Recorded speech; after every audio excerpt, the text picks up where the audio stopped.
Namaste. Welcome to our channel Kundalini Secret Science of Yoga, Part 6. Such an alert coma guides the aspirant or sadhak to a higher level of dhyan in which he is not aware of his own physical frame, which may remain in total abstractions during the period of his dhyan. Now, the mind here dives deep into its subconscious stage, which tries to throw up the cultivation absorbed by its knowingly or unknowingly. The subconscious mind also wants to come to a standstill by disowning out its deeper acceptance, which try to assemble in various forms of hallucinations.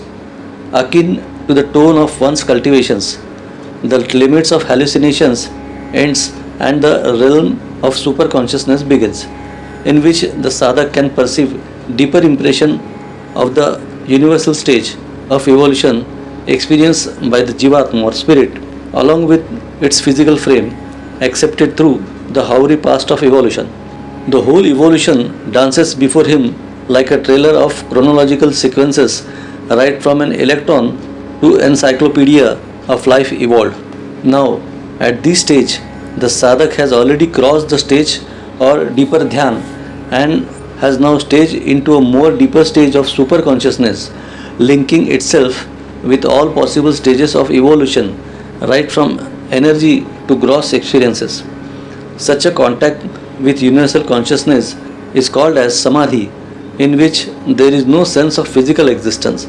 The physical frame comes to a complete standstill without respiration, without circulation of blood, and even without metabolism. This is the highest stage of any physical existence, which can remain in the same condition for hours together, for weeks together, and for years together. Such a physical frame under the total influence of complete samadhi is termed as kalpa avastha. Now, the adept has crossed all the limits of consciousness and he lives himself in complete ecstasy, called as nirvana or nothingness. So to say, here is neither untruth nor truth, existence or non-existence, nations or knowledge. Here is a stage within stage, an existence without existence. The Nasadiya Sukta in the Rigved describes this nothingness very beautifully and excellently. The descriptions above the capacity of words has been described through words. There is no such second attempt to describe the void or origin of the existence modeling the nature of all stages we experience. The Nasadiya Sukta says, the meaning is that last stage was neither truth nor untruth. That means neither existence nor non-existence. There was no medium to balance the undulations of movement. There was no space to retain any principal element, and hence what was there to hold and fathom the principal energy? There was nothing to hold the depth of space, neither was there any sort of retainer to hold the limitless, unfathomable dimensions of space and time. There was neither destruction nor creation. There was no light or darkness. The only thing was the pulsating within itself. Then what darted from where to compass the very existence? What was there more than that? A beautiful dive to fathom out the unknown depth of reality. The Vedas are such collections of hymen of knowledge, releasing deep knowledge embedded in every stage of existence, expressing itself through countless perceptions and realities, hypnotized by outer forms and formalities metaphoring poetry. The Vedas are neither praises of the unknown nor the chants playing so-called mysterious releases from elements or mundane disorders.